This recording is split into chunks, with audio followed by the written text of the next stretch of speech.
Bonjour à tous, je suis Lucille Julien et je vous accueille aujourd'hui sur le dernier épisode de 2020 d'un air de RH, le podcast 100% dédié aux professionnels RH et aux dirigeants d'entreprise, imaginé par les éditions Tissot et Culture RH.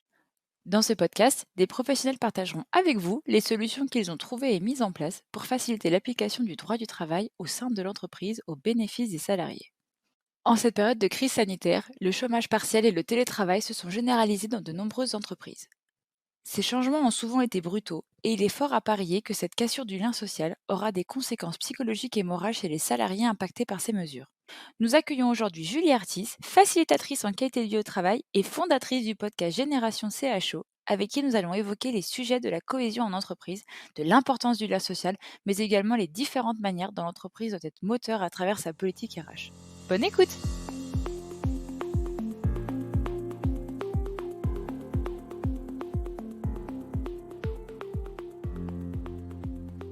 Bonjour Julie et bienvenue sur un air de RH. Bonjour Lucille, merci beaucoup de m'accueillir. C'est un vrai plaisir, surtout que c'est une experte que j'accueille avec moi sur cet épisode. Oui, on va faire au mieux pour partager des choses qui j'espère, inspireront les gens à mettre en place de bonnes pratiques dans leur quotidien professionnel. Avant de commencer l'épisode, est-ce que vous pourriez vous présenter, s'il vous plaît? Oui, bien sûr. Alors, je m'appelle Julie Artis et je suis facilitatrice en qualité de vie au travail. Je suis aussi conférencière sur le sujet et je suis très engagée dans le métier de Chief Happiness Officer. J'ai notamment une chaîne de podcast qui s'appelle Génération CHO. Pour ceux qui ont envie d'aller creuser ce sujet un petit peu plus loin, je vous invite à aller l'écouter. C'est sur toutes les plateformes d'écoute de podcast. Et puis pour les entreprises, je propose des ateliers ludiques et des conférences inspirantes pour rendre les salariés acteurs de leur qualité de vie au travail et permettre surtout aux organisations de prendre conscience que la qualité de vie au travail, c'est un vrai cercle vertueux. Dans cet épisode, on va beaucoup aborder le terme CHO, Chief Happiness Officer. Mais concrètement, quel est son rôle, surtout en période de crise sanitaire et de télétravail de masse? Alors, vaste sujet qu'est le Chief Happiness Officer. De façon générale, la mission d'un CHO, c'est d'œuvrer pour le bien-être de chaque salarié, de pouvoir lui donner des outils pour se sentir bien dans son quotidien professionnel et vraiment s'épanouir à la fois personnellement et professionnellement. Et puis un CHO, il est aussi là pour veiller à l'harmonie des équipes, pouvoir travailler aussi conjointement avec les managers, à développer par exemple des pratiques managériales où chacun se sent vraiment considéré et respecté dans ce qu'il fait. Donc c'est vraiment un rôle très global. Et puis bien évidemment, un CHO, il va être garant de la culture de l'entreprise, il va être là pour faire vivre les valeurs de l'entreprise. Voilà, c'est vraiment un rôle très polyvalent qui touche à pas mal de domaines. Alors avant de rentrer un peu plus spécifiquement sur la question du rôle du CHO en tant que crise, j'aimerais d'abord inviter ceux qui nous écoutent à faire preuve de curiosité et d'ouverture d'esprit quant à ce métier, parce que encore bien souvent, aujourd'hui, le sujet du CHO, ça ouvre un peu trop, à mon sens, des débats, des polémiques un peu stériles sur son rôle compte tenu de la terminologie du poste utilisé. Alors, c'est vraiment une parenthèse que j'ouvre, mais qui est importante. La sémantique, elle est importante, mais qu'on soit CHO, psychologue du travail, qu'on soit facilitateur en qualité de vie au travail, responsable santé au travail ou que sais-je, quelle que soit la fonction, en fait, nos intentions fondamentales, elles sont toutes les mêmes, c'est-à-dire permettre à chacun de pouvoir faire son travail dans de bonnes conditions et pouvoir préserver sa santé physique, psychologique et émotionnelle. Donc voilà, le CHO, pour moi, c'est vraiment un sujet important. Et ceci étant posé, il a un rôle particulièrement essentiel en temps de crise parce que ce dont on a le plus besoin en ce moment, c'est d'être écouté, de pouvoir partager ce qu'on vit, partager ses émotions. Et c'est en ça que le CHO, il va être là pour finalement prendre le temps d'être là pour les salariés, de les accompagner pour mieux vivre cette période, pour pouvoir maintenir le lien et inviter finalement chacun à peut-être se recentrer sur les valeurs de l'entreprise, par exemple, inspirer un état d'esprit plus positif, apporter aussi de la transparence dans les activités, en mettant par exemple une newsletter en interne en place. Et puis si on ne prend pas le temps de mettre en place tout un tas de rituels chaque semaine en proposant par exemple des bulles d'oxygène, où on se retrouve, on partage, et ben, on peut vite se retrouver asphyxié. Et donc le CHO, il va véritablement être là pour pouvoir organiser tout ça. Et bien évidemment, en co-construisant, c'est vraiment hyper important de co-construire des actions tous ensemble, aussi avec les managers et les RH. Est-ce que c'est forcément obligatoire d'avoir un CHO pour favoriser le lien d'entreprise? Alors non, il est en aucun cas obligatoire d'avoir un CHO pour favoriser, le lien, en entreprise, et heureusement, hein. Encore une fois, je pense qu'il faut pas, sur le sujet du bien-être au travail, il faut pas, tomber dans les injonctions. Il y a de nombreuses personnes au sein des entreprises, qu'elles soient, salariés, managers, RH ou même dirigeants, qui arrivent très bien à cultiver le lien social et maintenir, une énergie collective positive sans qu'on ait besoin forcément de faire appel à un CHO. En revanche, ce qu'il me paraît important, c'est quand même d'avoir un référent, voire même plusieurs en entreprise, pour vraiment porter ce sujet de la culture de l'entreprise et puis faire vivre cette dynamique collective qui va du coup favoriser ce lien en entreprise. Parce que pour moi, c'est vraiment salvateur, sur la pérennité d'une démarche, qualité de vie au travail de façon générale. Donc non, un CHO, ça n'est en aucun cas obligatoire en entreprise, et heureusement. En revanche, voilà, il faut malgré tout avoir des personnes qui se portent garant de ce sujet-là pour simplement maintenir la dynamique. Avec l'année un peu particulière qu'on a eue en 2020, comment utiliser justement ces différents confinements pour transformer cette période, en opportunité? Alors, effectivement, cette année 2020, ce ne sera pas trop de le dire, elle nous a évidemment fortement impactés à différents niveaux et à différentes intensités aussi selon les personnes. Je pense que la première chose à faire, c'est de pouvoir prendre du recul, de prendre le temps de ralentir et se demander ce que l'année 2020 nous a enseigné. Heu, une crise, je trouve qu'elle est intéressante parce qu'elle nous permet de prendre conscience de ce qu'on ne veut plus, de prendre conscience aussi de ce qu'on veut continuer à faire, de ce qu'on aimerait vivre de nouveau, et on a tout à gagner au lieu de vraiment, s'appesantir sur son sort, voir, le verre à moitié vide plutôt que le verre à moitié plein. On a plutôt tout intérêt à voir vraiment cette crise et toute cette année 2020 qu'on a traversée comme, un nouveau challenge et une invitation à se réinventer, plutôt que l'inverse. Et là-dessus, pour moi, il est fondamental de vraiment arriver à donner du sens à tout ce qu'on vit, pour que tout ce qu'on a vécu de plus ou moins difficile finalement ait pas été fait en vain, hein. Et partant de ça, je pense que c'est une bonne chose ensuite, d'imaginer un avenir souhaitable, un avenir qu'on veut pour nous plus positif. Et même s'il y a beaucoup d'incertitudes, arriver à se projeter vers l'avant, s'autoriser à rêver, se dire qu'on veut un avenir meilleur, c'est important. Et puis j'espère que les entreprises auront aussi compris que, tenir le cap, que pour tenir le cap durant toute cette année 2020, il faut absolument faire émerger énormément de confiance dans les entreprises, de transparence, d'écoute et surtout de sens. Le sens, pour moi, c'est fondamental.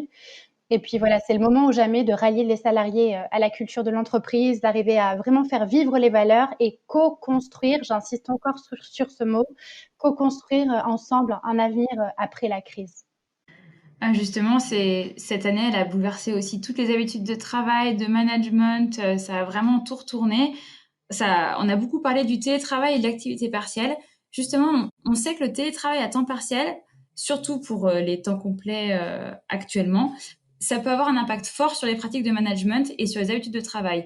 Un isolement physique, un isolement psychologique, des démotivations. Comment est-ce qu'on peut s'occuper à distance des plus fragiles et s'assurer de laisser personne sur le carreau? Alors, c'est compliqué, hein. Il est clair que la situation, de télétravail qu'on a vécue en 2020, c'est pas une situation de télétravail normal du tout. Heu, ce qui est positif, c'est que cette année, elle aura eu le mérite de vraiment démocratiser la pratique, et ça vraiment c'est super. Mais selon moi, un télétravail sain, ça doit pas dépasser les 2-3 jours par semaine. Avec le confinement, voilà, tous les spécialistes, notamment les psychologues du travail, voilà, on a effectivement constaté qu'il y avait une augmentation des risques psychosociaux chez les salariés. Depuis le premier confinement, on a vu qu'il y avait beaucoup de problèmes, d'isolement pour les personnes fragiles, le risque aussi de chevaucher vraiment, notre vie privée avec la vie professionnelle, les difficultés à s'organiser et cetera. Et puis en plus avec ce second confinement qui est arrivé derrière, il y a une sorte de tension aussi qui est montée au sein des équipes. Il y a une lassitude qui s'installe, il y a l'incertitude qui perdure et puis aussi toutes les situations, financières et économiques qui se dégradent, donc c'est clair que c'est pas simple. Alors comment s'occuper à distance de toutes ces personnes et laisser personne sur le carreau? C'est compliqué, je pense déjà aux différents, numéros verts de soutien psychologique qui existent, même si j'y crois pas forcément beaucoup, ils ont quand même le mérite d'être là et c'est important. Et je parlais tout à l'heure de l'importance de mettre en place des bulles d'oxygène pour les salariés, pour vraiment les inciter à partager leurs émotions, à partager leurs ressentis et cetera. Je crois que c'est vraiment important et c'est la première chose à faire. Proposer des rendez-vous réguliers en visio pour, vraiment parler de façon formelle de tout ce qu'on vit, c'est vraiment important. On peut aussi, envoyer de façon régulière des questionnaires en interne pour prendre la température. Et puis si on constate que certains salariés répondent de moins en moins à l'appel sur toutes les actions qu'on aura mis en place, et ben là, c'est voilà, ça doit nous donner l'alerte sur le fait que quelque chose ne va pas.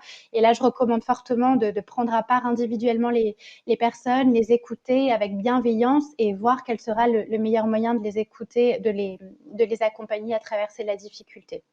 Après, sur les petite parenthèse aussi sur les visios, je pense que durant cette période, il ne faut pas non plus trop s'emballer sur les visioconférences sans arrêt.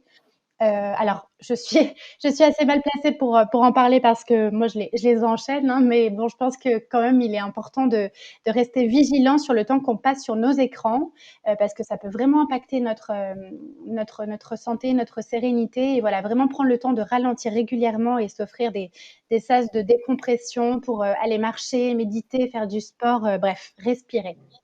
Et sans oublier toutes les personnes qui doivent continuer de se rendre sur leur lieu de travail. Oui, bah, forcément, alors les personnes qui peuvent se rendre sur leur lieu de travail, tant mieux. La difficulté, ça va être aussi de maintenir le lien entre celles qui, continuent à être à domicile et celles qui sont sur le terrain. Et voilà, toute cette année, de toute façon, elle nous challenge sur le lien. Mais, je pense que la première chose à vraiment mettre en place, c'est de ritualiser des actions en fait pour être à l'écoute de toutes les personnes, quelle que soit la situation professionnelle qu'elles sont en train de vivre en fait. Vous l'avez évoqué, au début de votre réponse. Justement, comment empêcher la création d'un fossé entre ces équipes qui sont sur place, parce qu'elles sont obligées de venir, celles qui sont en télétravail et celles qui sont en activité partielle? Et ben, il faut pour moi, c'est fondamental de communiquer, communiquer, communiquer. Alors le CHO là-dessus, il va être, important parce qu'il va, vraiment avoir ce rôle de médiateur et pouvoir faire le lien entre les différentes, équipes, les différentes situations professionnelles. Si, il y a des équipes sur différentes zones géographiques, donc le CHO et les managers aussi, hein, vraiment ensemble. Et c'est des rôles qui sont importants pour faire le lien entre les différents vécus et situations professionnelles des personnes. Après, je pense que c'est important d'utiliser tous ces outils numériques voilà, en n'abusant pas non plus trop, mais en utilisant des réseaux sociaux internes pour, donner le plus de transparence dans les activités de chacun, proposer, des newsletters internes qui mettent en valeur, chaque semaine peut-être certaines activités, certains, collaborateurs, certaines réussites aussi. D'ailleurs, la célébration de réussite en cette période, elle est particulièrement importante. Et je pense que c'est des actions, de célébrer les petites et les grandes victoires qui sont importantes pour justement, continuer à nourrir cette cohésion et ce lien ensemble. Et puis, pour, justement réduire aussi ce fossé, entre les équipes qui sont sur place et celles en télétravail, il faut continuer autant que faire se peut à créer des événements en commun, heu, certainement majoritairement virtuels, mais voilà, créer des événements en commun, toujours ensemble, faire vivre les entreprises, faire vivre les valeurs qui nous sont importantes pour chacun, c'est vraiment important. D'ailleurs, on est en plein dedans actuellement car, d'habitude la fin d'année, elle est plutôt rythmée par les pots de fin d'année, Noël des enfants, les sapins, les remises de cadeaux, tout ce qui peut permettre aux collaborateurs de différents services de se rencontrer habituellement, d'échanger sur des sujets qui sortent un peu de leur cadre de travail et comme ça, ils pourraient renforcer les liens. Mais là, cette année, c'est quasiment impossible, de les maintenir et pour pas avoir à attendre Noël prochain, quels événements peuvent être mis en place actuellement pour les entreprises pour favoriser ce lien entre les salariés durant le premier trimestre 2021, par exemple? Alors déjà, Lucille, je suis pas d'accord avec vous. C'est pas impossible d'organiser des choses, en cette fin d'année, bien au contraire. Je pense que cette fin d'année, elle doit pas nous empêcher de continuer à célébrer Noël et prendre part à cette énergie, un peu festive et conviviale si on a le cœur à le faire. Pour conserver la cohésion d'équipe et diffuser un peu cette magie de Noël, moi je trouve qu'il faut juste s'adapter en fait.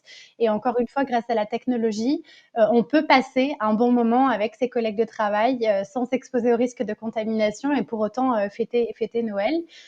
Une idée de bonne pratique d'ailleurs très simple à mettre en place peut-être pour ceux qui nous écoutent, c'est le principe du Père Noël secret hein, qui est de plus en plus connu.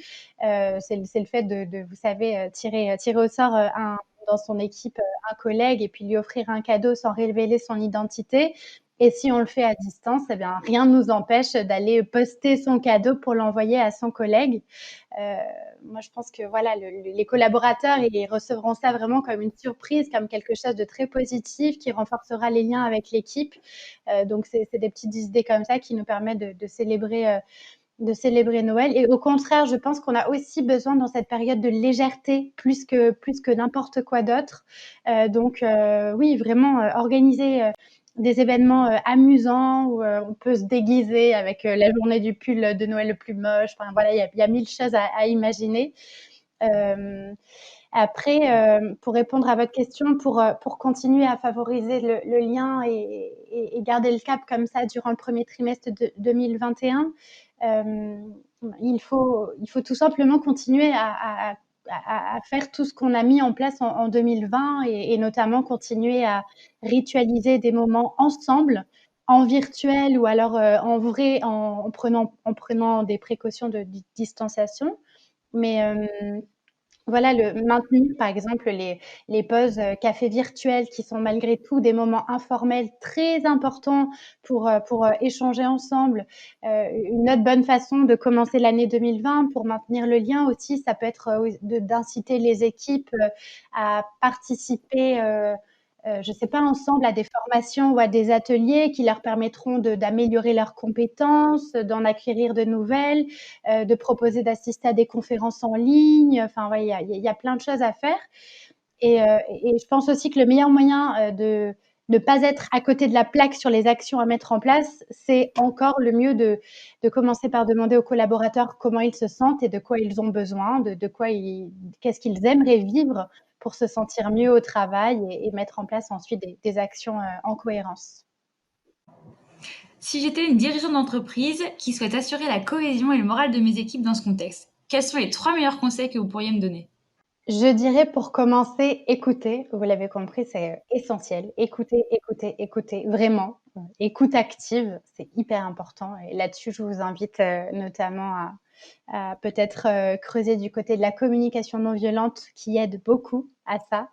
La deuxième chose, forcément, je dirais communiquer, donner le plus de transparence possible sur les activités, sur ce qui se passe dans l'entreprise, sur la vision des prochains mois. Enfin voilà, la communication, c'est hyper important. Et puis surtout, plus que jamais, un dirigeant, il doit être là pour euh, être un peu ce leader inspirant et inspiré qui va aider les équipes à continuer dans cette période un peu compliquée. Pour moi, la co-construction de l'entreprise de demain avec tous les salariés, elle est hyper importante. Donc voilà, écouter, communiquer, puis co-construire ensemble, c'est important. Et peut-être en dernier conseil, alors il n'y en aura pas 3, il y en aura 4, mais c'est célébrer les petites et les grandes victoires et donner de la reconnaissance aussi à ses collaborateurs quand on est un dirigeant, c'est hyper important. Avant de conclure cet épisode, j'aimerais avoir votre avis sur un dernier point. Dans le premier épisode de notre podcast sur un air de RH qui traitait du télétravail, Julien Durand, l'un des dirigeants de la société Picture Clothing, nous a confié que pour lui, il était inenvisageable de passer à 100% en télétravail. Il y a quelques entreprises à la sortie du confinement qui ont un peu fait le buzz en abandonnant leurs locaux pour passer à ce mode de fonctionnement. Vous en pensez quoi d'un point de vue social?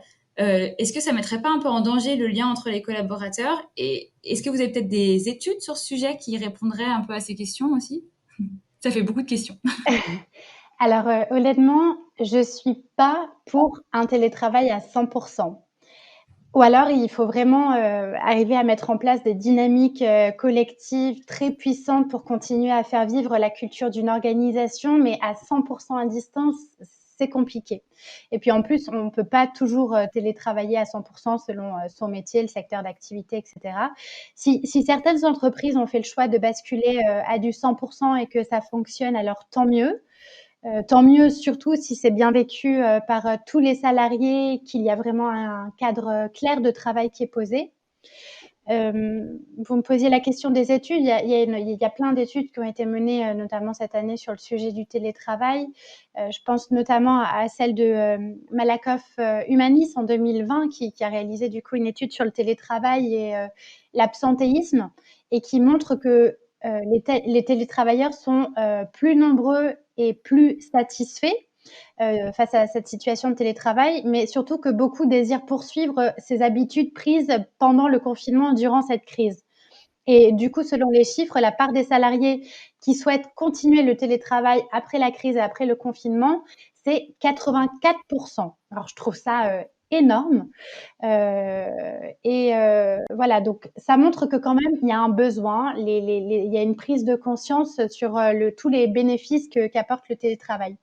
Mais je pense qu'il faut quand même rester vigilant parce que dans cette même étude, on pointe aussi, du doigt que le télétravail, eh ben, ça a aussi des impacts négatifs sur notre santé, physique.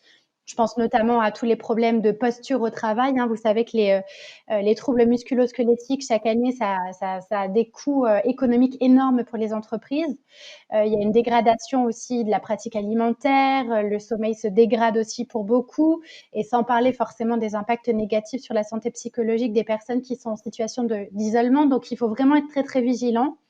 Donc oui, le télétravail permet plus de souplesse et des économies et je comprends très bien les entreprises qui basculent à 100% parce que c'est vraiment une pratique qui est intéressante, mais attention à ce que chacun puisse vraiment y trouver son équilibre et voilà, certains auront forcément besoin de beaucoup plus de liens que d'autres sont plus indépendants donc bon, il en faut pour tous les goûts, hein, j'ai envie de dire. Mais de façon générale, ça questionne vraiment notre façon de vivre le travail qui est forcément en train d'évoluer. Euh, on voit par exemple les coworking qui se multiplient et d'ailleurs quand on est en télétravail, on peut aller dans des lieux de coworking, on peut varier les environnements où l'on travaille et d'ailleurs je vous incite à le faire parce que c'est vraiment très intéressant en termes de créativité. Mais voilà, ça questionne le télétravail, ça questionne aussi le lien social. Donc, il faut faire attention. Et peut-être je conclurai avec cette étude qui avait été faite à Harvard pendant plus de 75 ans pour identifier les facteurs du bonheur. Qu'est-ce qui rendait un individu heureux? Et cette étude, elle a montré que le lien social, c'est un des facteurs les plus importants pour notre bonheur. Donc voilà, faisons attention simplement que le télétravail n'impacte pas trop notre besoin de lien social et qu'on préserve au mieux notre santé sociale pour travailler sainement et vivre longtemps dans le bonheur. Merci beaucoup, Julie Artis, pour tous ces conseils et tous ces retours d'expérience. Merci beaucoup à vous. L'épisode est désormais terminé. Nous vous retrouverons en 2021 avec de nouveaux sujets RH. Belle fête de fin d'année à vous Julie aussi. Merci beaucoup. Puis vraiment, utiliser cette période pour célébrer, enfin apporter un peu de festif et de légèreté, c'est important. Et ben, ce sera le mot parfait de la fin. Merci beaucoup, Lucille.